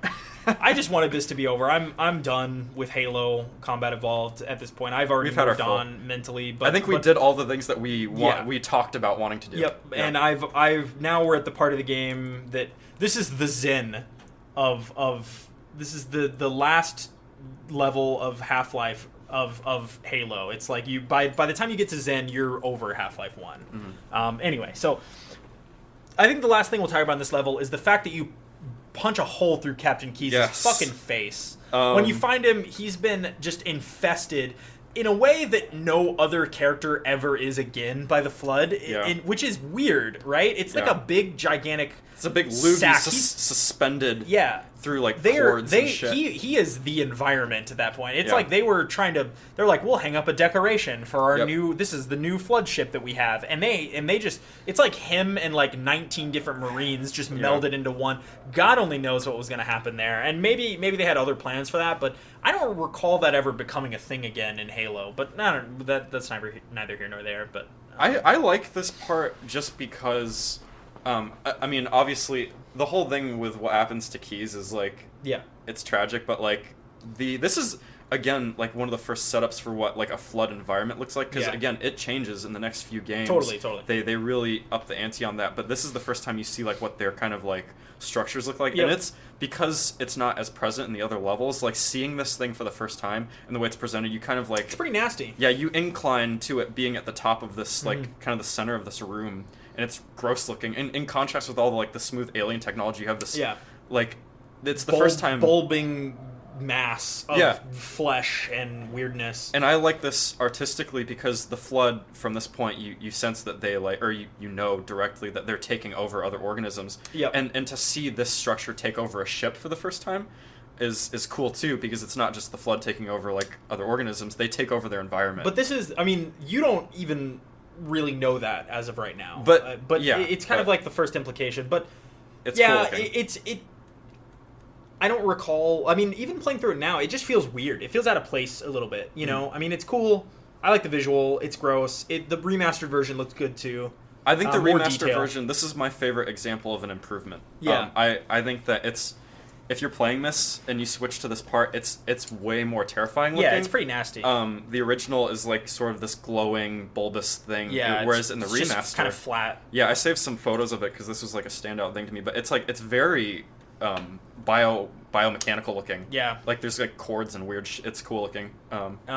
But yeah, so you know, you got to get something out of Keys, I guess, in order to activate something on the Pillar of Autumn. So you punch a hole in his fucking face. You cave his fucking skull his motherfucking face in, and neither Cortana nor Chief really have qualms about it at all. We're referring they move to on as, pretty quick. It's supposed to be something out of utility, but I think the game it's a mercy killing for sure. Definitely, and they get it over with. They're just like no hesitation, no nothing, just. The man is a machine. Like, Master Chief, again, displaying that he just does not give a fuck about really anything. This, again, I can't stress enough, turn this part to the HD version. Yeah. Because when you see, they show you the results of him punching Keys in the face, and it's like, it's kind of funny looking in the original, but because it's so detailed, I think somebody working on the art team here was like, no, we want you to see the innards of his his skull. In the HD version, you see like bits of his brain and skull like just caved in. It's weird. It's incredible. It's borderline fetishistic at that point. Somebody really wanted to work on this part. Definitely, yeah. They were like, I have some ideas. Sir, I have some photos. Oh yeah. I went to the local police station and got some morgue photos. It was pretty gross. It's fucked up. So you move on from that, and again, not for whatever reason, no teleporting this time. Cortana's like, you know what? I've moved on from the idea of teleportation, and I would rather us fly a shitty ass half broken Banshee over to. Like, why not just Anyway, whatever. I don't care. I don't think the story after a certain point is intended to make sense. It's very clear, like, they decide at different points, like, we want to show off our environments, and then at other points they're like, we don't have fucking time for this. So you end the level of the Keys by jumping in a Banshee, and you begin the level of the Maw with the Banshee crashing into the side of the ship, and you climbing up the side, for whatever reason, into the open hull of what is the Pillar of Autumn after it crashed. Another funny moment here on, of Chief not being able to pilot correctly and Cortana making fun of him. So it seems like they actually imply that the Banshee is damaged somehow. I don't know. But doesn't she say something like, you did that on purpose? Yeah, basically like... And he's like, ugh. He's like, yeah, exactly. Like, she implies that he wanted to get a rise out of her by crashing the fucking... And possibly killing both. Yeah, again, weird Chief has a choices. sick sense of humor. Yeah, weird choices here. But Chief, yet again, just not giving a fuck about really anything. Nothing is safe. He's enjoying himself. Nothing is safe, from Master Chief. So this is and I like that they use the same environment pretty much, so they use the same environment again from the beginning of the game. You literally just play this game in reverse at a certain point, but it's you go back to the Pillar of Autumn, which I actually like it in this case, because in this case it is almost entirely taken over by the Flood in a lot of ways. Like, there are bulging masses everywhere at this point, and it's cool. Another big example... I hate fighting the Flood still. Yeah, same. Fuck the Flood. Fuck the Flood. But another example of the original version's lighting, conveying the idea of a fucked up ship better than the HD, where everything, again, is very well lit. Yeah. At this point. And a ship that's supposed to be, like, not functioning properly, right? Yeah, the HD version winds up looking a little too bright. Yeah. For sure. But anyway, so at this point, and I wanted to get through this as quickly as possible. Same. So we'll do the same thing in the podcast. This is running a little long. So at this point, you wind up going. Cortana has the bright idea to just blow up the Pillar of Autumn, and that'll maybe wipe out Halo as well, right? Yeah. Totally. Doesn't Chief have the idea more so? She's like, maybe. She's like, we could do this, and he's like, how about we throw a grenade at it? She's like, that worked. Oh, well, no, she had the idea to blow the thing up, but it turns out later. So you play through a little bit of the level, and you try to get to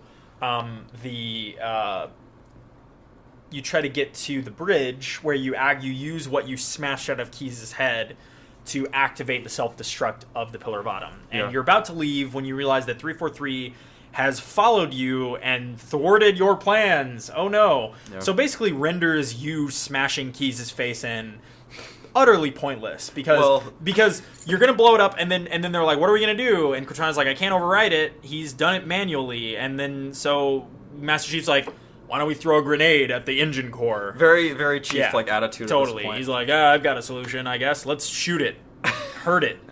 So the rest of the level is you fighting, through the Pillar of Autumn, The keys to thing was get probably down still to necessary. engineering. I don't think that game implied that he could come back in any way. No, I was agree. done. I guess you're right. For the sake of sealing the character as a whole, I suppose it is necessary. But what you got out of it did not function for long. That's for sure. Yeah. But so you get to you've got to fight your way down to engineering, where you can throw a grenade in the engine core area, and this wound up being kind of frustrating because you hit the button and then you jump down onto the pillar, because like basically the way the core works is you go up to the 3rd floor of this big room, and you have to do it 4 times. There's these buttons, and when you push the button, it pulls like a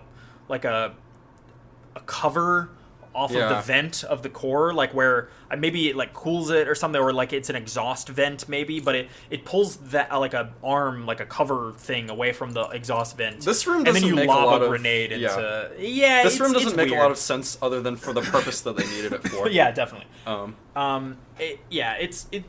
This winds up not being very enjoyable because it's kind of hard to angle the grenade just right. This was a very co-op-y moment of the game, though. and at this it's point, like, use we're teamwork. we're just over it. So we're like just kind of fucking up Yep. in some ways that maybe we shouldn't have been, but whatever. And the flood continued to be a fucking nuisance. Yeah, there's a big contrast thing of like I bet this level would probably be a little bit more easy to do totally as a puzzle if you didn't have the flood in your face. And we didn't wind up even mentioning the Sentinels at all, like fighting them. Yeah, I hated that shit. But they're pretty much impervious to human bullets to some degree. Yeah.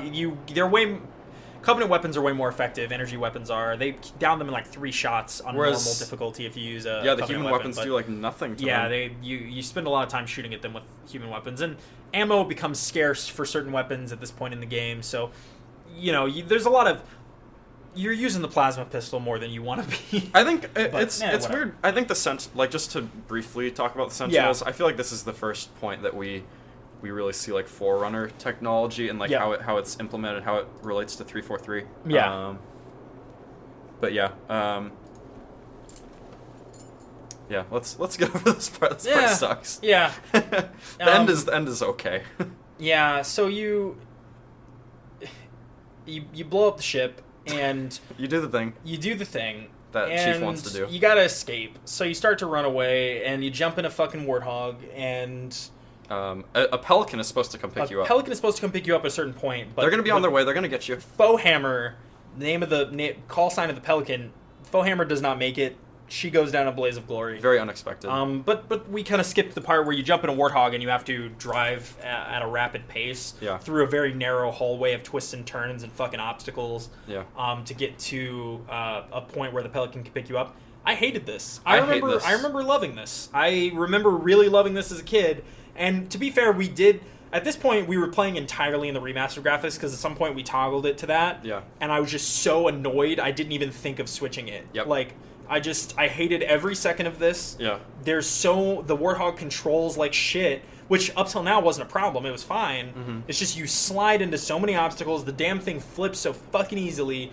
I was freaking the fuck out. I think it's funny I because... lost my cool sure. in a very uncool way. Like, I was like...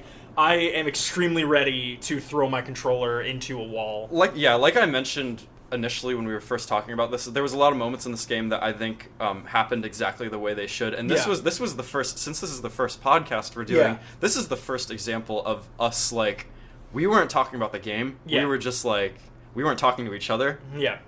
We probably weren't yelling. We were just like, let's get through this. And don't get me wrong, we didn't fail this a single time. No, we didn't. But the act of like okay, the way this plays out in your head is you do a cool escape sequence where you're like driving the Warthog, you're weaving in and out of fucking obstacles and shit, and you ramp off of a thing and fucking blah, and everything's cool. Instead, but what actually happens is you drive at like 13 miles per hour because there's so much shit in the way. There's enemies everywhere. In some cases, they're throwing grenades or like knocking you over somehow.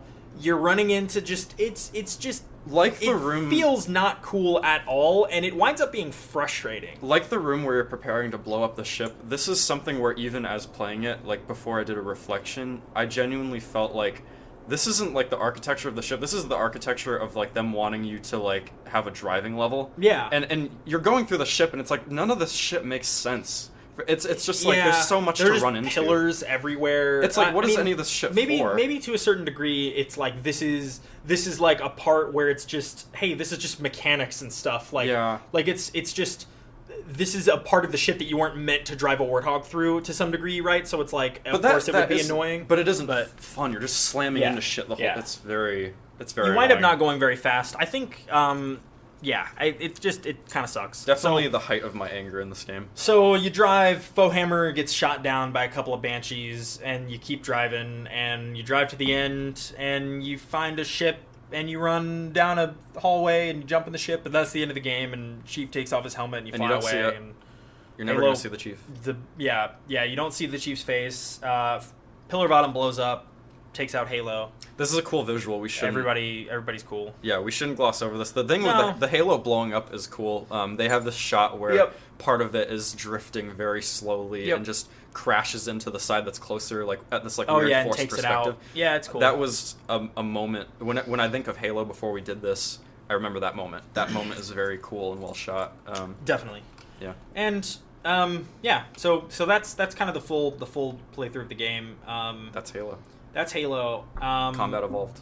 Yeah, and before we kind of wrap up with our final kind of recap, I totally stole this from Bonfireside Chat when they did their that was the kind of Dark Souls themed podcast that no longer is going on, but when they did their victory lap of the last few episodes, as they went back over each game, they had a segment where they talked about their 3 favorite things about the game and their 3 least favorite things. Yeah. I thought that was really cool, so I want to do that in this. So let's do that. Yeah.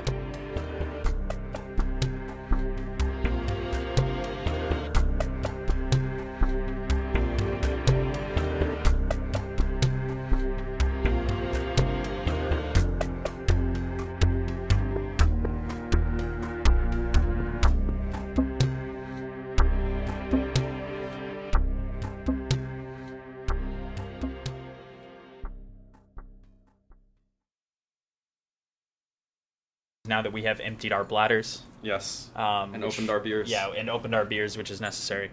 I actually didn't open mine. I will open mine now. I made sure to... Yep. But, yeah. There we go. I wanted the listener to hear that. They could hear me opening mine earlier. Yeah, good. Important. So now that we've done all of that, we'll talk about...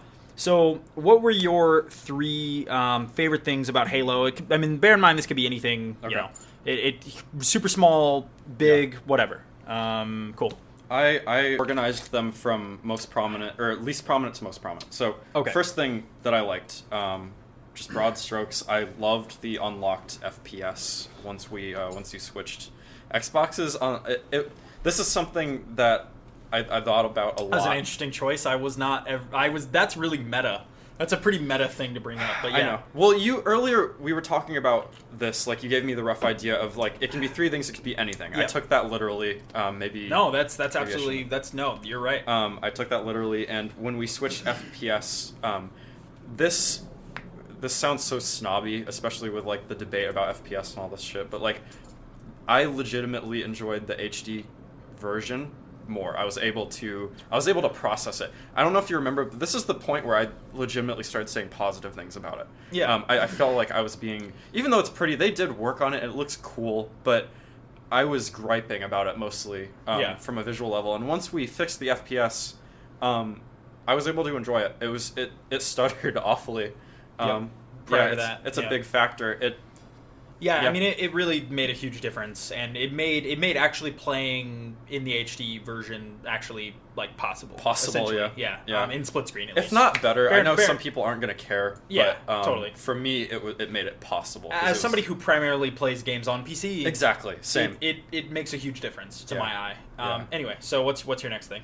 My next thing is weapon visuals overall for the HD, because I feel like since we're playing this, it's fair to have a bunch of stuff that's more to like current developments or more recent developments. Mm-hmm. I griped a lot about visuals with the environment, but the weapons I loved pretty much all of the way they looked. I don't remember, especially, and the reason this stands out to me is the most mundane weapon in the game, debatably the plasma pistol, unless you're using it for its purpose, which I think it can, like, it does more damage against vehicles and shit. Possibly. I don't. Yeah, and anything shielded, it immediately at a full charge will drain something's shield in one shot. The overhaul of at least alien weapons with the HD version, it's not just the visual of the weapon itself. The way it fires and everything is way cooler, especially with and I included this in my favorite thing because I didn't think it deserved its own category. Yep. My favorite weapon in this was the Needler. I discovered that halfway into the game. Let me just say, fuck the Needler. Yes, I was fuck the fucking Needler. Much to it Will's sucks. Dismay. I loved it. The whole thing of just like filling an enemy with rounds. It does damage to people near them too, which is amazing. It fucking sucks. My health was never full. Not after a great this, after this motherfucker discovered that he loved the Needler. My health was never full again. Not an ideal co-op thing, perhaps, but just back to my point with this. It's like the weapon visuals and everything about it, especially the Needler for me. I loved so much.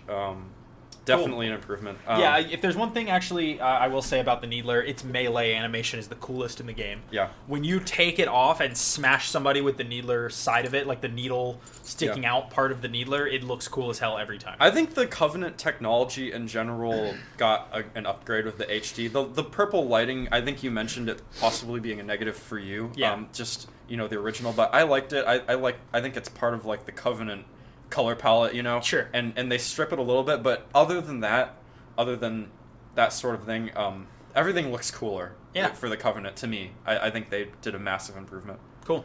And what's your last thing? Last thing, super stupid answer, but I thought the whole thing with keys was amazing in the HD version. Okay. Cool. And the only reason I'm bringing this up is because leading up to that moment, I remembered that was going to happen. It was when I originally played it when I was super young. I remember that being something that stood out to me and was really weird. And I, in general, this is our first podcast, so you're not going to know much about our history with playing games, but I have a very big preference towards horror games. And this was something that stood out to me in the original, and the improvements that they make in the visuals in this area definitely looks cool, and it's absurd. Like, it's such a standout moment to me. I like this part a lot. Like discovering keys and how you deal with that situation is very very weird. Okay. And cool. All right. I like that a lot. Yeah, cool. So my three things are a little less maybe a little less I had a very visual bias. Yeah. But that's what stands out to me. That's my thing with games. That's cool. No. So my first one is really broad, but it's maybe not. I mean, so the first thing I have under one of my three favorite things are the Truth and Reconciliation in general just has a level. Yeah. That entire level of the game, I love it. Which part is that again? That's the night mission where you rescue mission, keys the first time. Yeah. We both agreed that we liked this. It's my favorite level. It is the high point of the game for me, visually, tonally, gameplay wise. Everything comes together in that mission in a way that holds up 100%. It was fun from start to finish, and I just fucking love it. Yeah.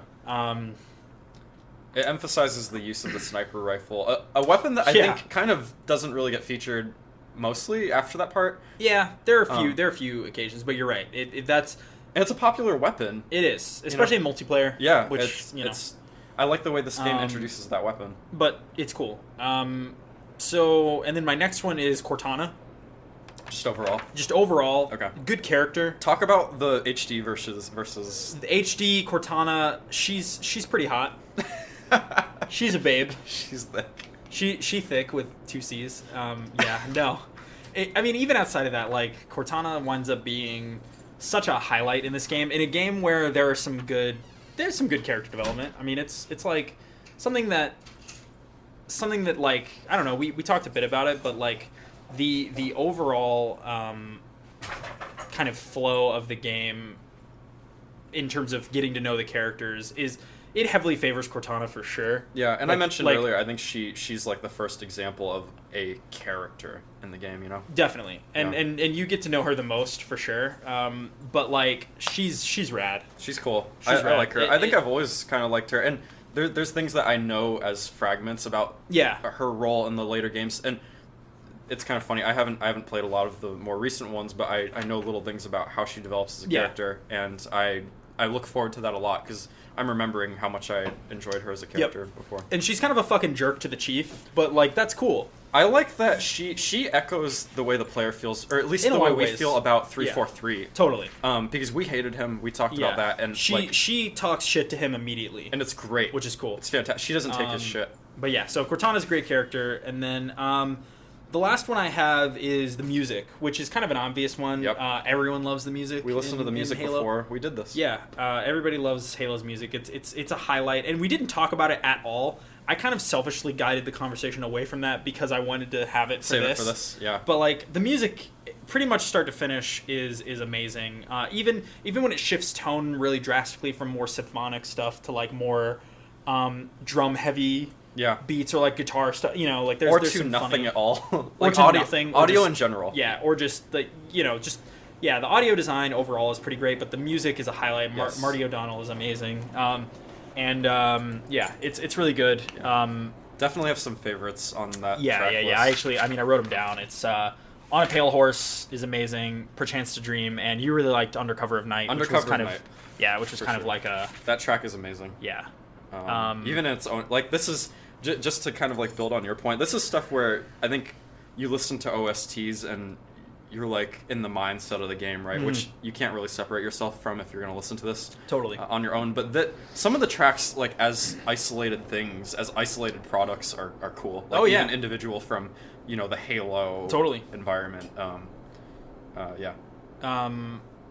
Cool. Okay, and then we'll do least favorite things really quick. Oh man. Okay. I'm glad that we started this out positive. Yep.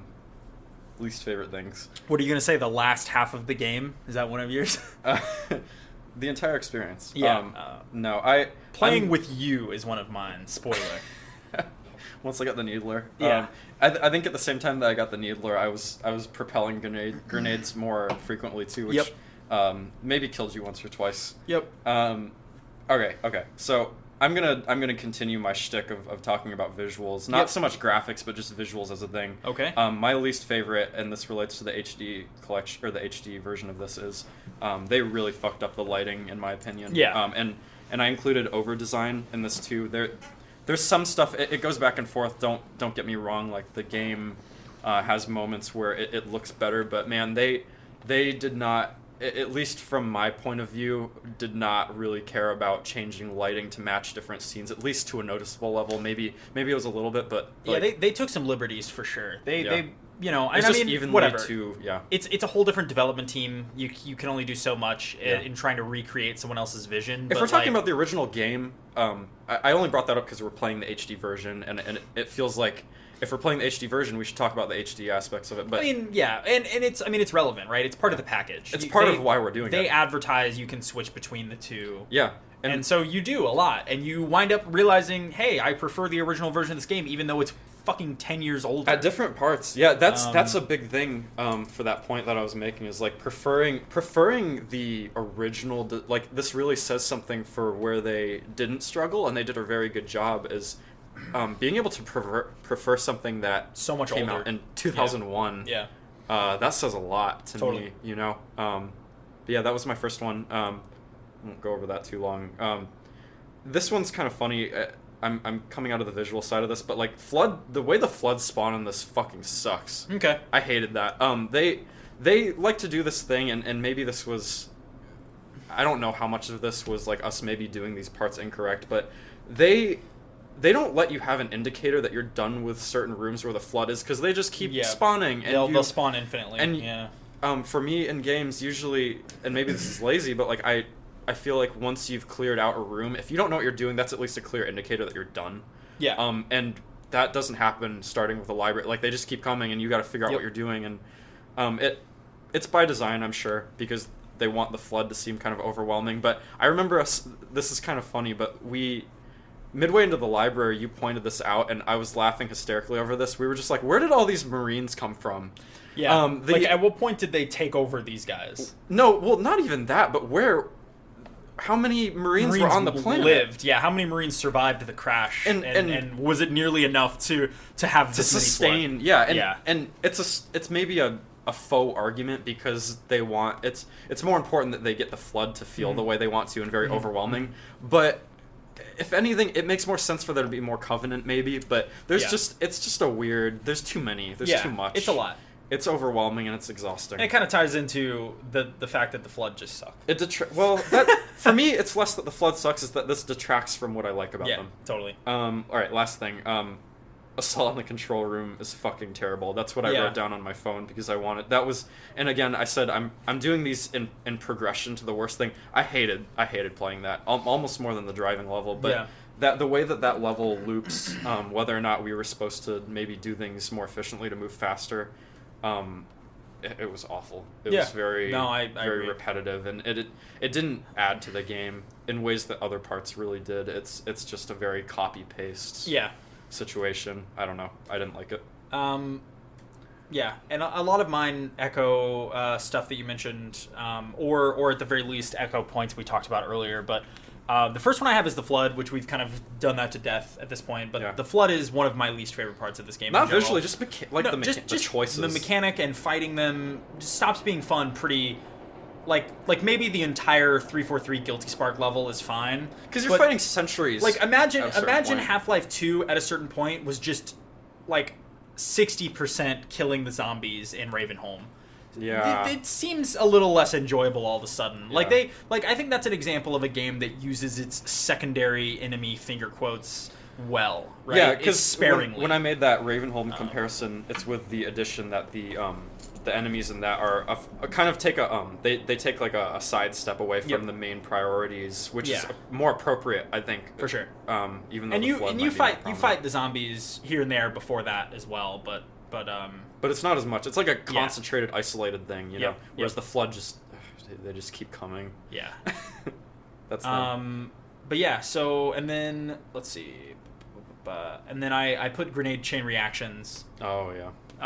Which I really hate. Yeah. I think that is probably the leading cause of death of Master Chief in my playthrough. Like one of the chiefs. Yeah. It was really unenjoyable, especially when combined with the Needler.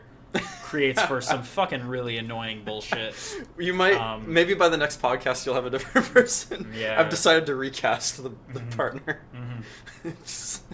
Yeah, and then the last one I have is the Warthog Escape, which I really hated. Yep, it was bad. I hated that. Pretty much wall to wall. I did not like it. As soon as I realized that the maximum speed you could go without careening and flipping the Warthog over is 10 miles per hour, I was already done. Yeah, because I feel like with cars in general, you kind of expect that they're going to lose control as you up the speed, but with the Warthog, it's kind of a bad experience overall. Yeah, and the obstacles that they expect you to go around in that thing, you just wind up just playing it safe, and that's not fun. It feels like the entire ship is just coated in butter. Yeah. You're just totally. slip sliding around. Sucks. But yeah, and that's Halo. That's Halo. And that's how we feel about it. Yeah, still a good game. I'd still say that I love Halo, but this did a good job of getting me to want to play the other ones. I was worried that there was the ever so slight possibility that we would do this and we would both be like, fuck doing this. Yeah. Let's do. But my impression was always that I thought Halo 1 was my favorite. I thought so too. I might have changed my tune a little bit. Yeah, playing through the other ones might challenge that a little bit, but it was still a fun experience, and so much to the degree that I'm excited and looking forward to doing the Halo 2 remaster, the Master Chief Collection stuff. So I felt like maybe there's a possibility that my rating would change because we both set our ratings of the game. We both agreed on 7, right? Yeah. Okay. I think that's pretty fair. I thought maybe after talking over it in detail that would change, but it hasn't. I still think 7 is appropriate. I agree. I mean, I have a lot of pretty big issues with the game, but overall, overall the game is really enjoyable, and I think the only reason it's even deducted that much is because it's like if the first half of the game is like a 9 out of 10, the last half maintains a lot of what was good about that, like the gameplay, like the general shooting and stuff like that feels amazing. The way the game plays feels amazing. Yeah. It's just the level design drags it down a lot, and the flood wind up being a big no for me. But overall, I think being that this is the first entry in the series, you're going to be a little bit more forgiving of what they did, because I'm sure there's a lot of factors that we don't know about. It's pretty clear there were some time and budgetary constraints that led to a lot of the copy-pasted later aspects of that game. Yeah, it's an easy criticism to make, especially if it's not accurate. Yeah. There's always reasons. We weren't there during the development cycle, but it feels our interpretation playing it is that it was done out of a time constraint. Yeah. That's how I feel. And I about think they've said as much in interviews Have they? and stuff. Yeah. Okay. I remember even leading into the release of Halo 2, they kind of mentioned, hey, we had more money and more time this time. So I don't know. Well, maybe not more time. And we'll talk about that more if whenever we do Halo 2. But clearly that game also ran out of time at a certain point because boy, the ending. Who nanny? Not to get ahead of myself, but anyway. But that's not what we're playing next. No. What are we playing next? Next time, we will be playing Gears of War 1. Mm-hmm. Continuing on the Xbox trend. And the FPS trend, maybe? Yeah, maybe. Who knows? We're going to play Gears 1. We're jumping in generation. Yeah, Game for sure. generation. I hope... and that's... Gears 1 has split screen, right? I think so. Maybe we fucked up here. Maybe Gears is not our next game. Yeah, I don't know. Because I don't own an Xbox. I only have a computer. Yeah. I guess we'll see. Yeah, I guess it's a good thing. It'll be a mystery box. I have 2 Xboxes now, so For maybe that's where this goes. For the 3 people we convinced to listen to this. Yeah, totally. Maybe Gears won't be the next game. But I think it will. Okay. All right. We're gonna go now.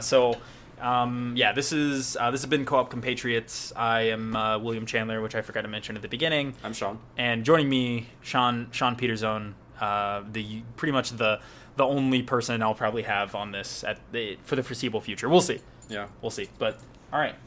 Thanks Goodbye. for listening. Bye.